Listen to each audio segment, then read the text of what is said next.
A quantidade de material produzido em alemão em Blumenau é imensa e poucas pessoas têm contato com esse patrimônio, já que é difícil de compreender a escrita gótica e a própria língua alemã. Pensando nisso, a FURB deu início em 2017 ao projeto Documentos de Identidade, Traduzindo a História, uma parceria com o Arquivo Histórico José Ferreira da Silva e a Fundação Cultural de Blumenau. O resultado foi um catálogo produzido com informações do jornal da Associação de Professores e Sociedades Escolares de Santa Catarina e entregue ao prefeito no aniversário da cidade. Não tinha como traduzir todo o jornal. Então, em comum acordo com a Sueli Petri, que é diretora do Arquivo Histórico, ela nos orientou e falou, olha, vamos fazer um catálogo. E nesse catálogo a gente leu então todas as matérias publicadas no jornal. Aí colocamos o título, a tradução, o ano, o mês e no final os assuntos de que se tratavam. Então esse é um catálogo de todo o jornal com os assuntos de todas as matérias que foram publicadas. Para fazer o catálogo, foram lidas 530 páginas de 111 exemplares deste jornal, todos preservados aqui no Arquivo Histórico da cidade.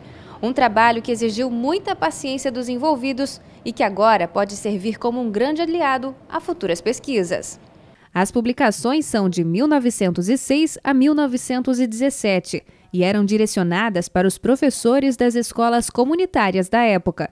E o interesse em realizar o projeto na FURB surgiu de uma curiosidade em saber como era a educação no Vale do Itajaí naquele tempo. Nós temos assim traduções, um tradutor que viveu aqui também gramático chamado Rudolf Damm, que traduziu poemas do romantismo brasileiro para o alemão e que está publicado no jornal.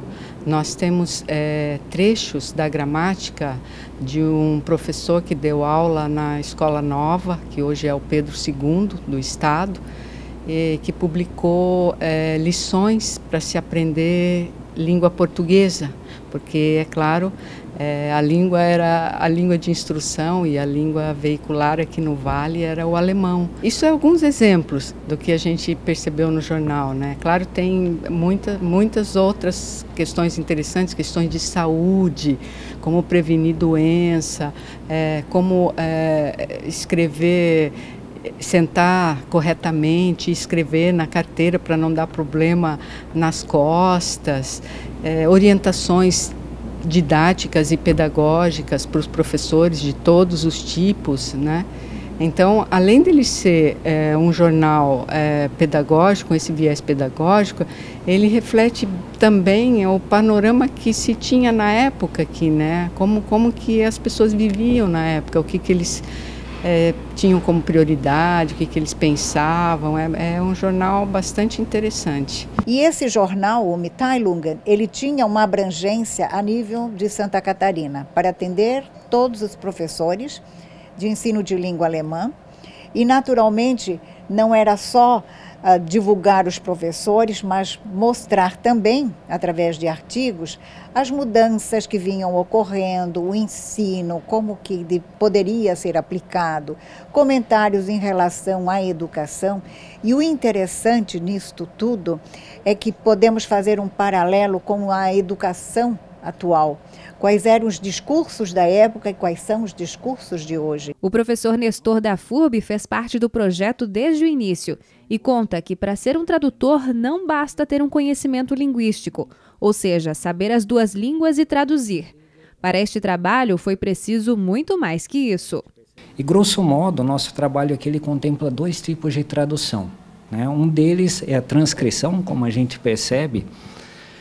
O Mitteilungen, né, esse periódico, ele foi escrito em gótico. Então, primeiro a gente traduz ou a gente transcreve do gótico para a língua latina, para a escrita latina, né, quando é o caso de uma tradução bilíngue, e depois a gente faz a tradução linguística, que é de fato do alemão para o português.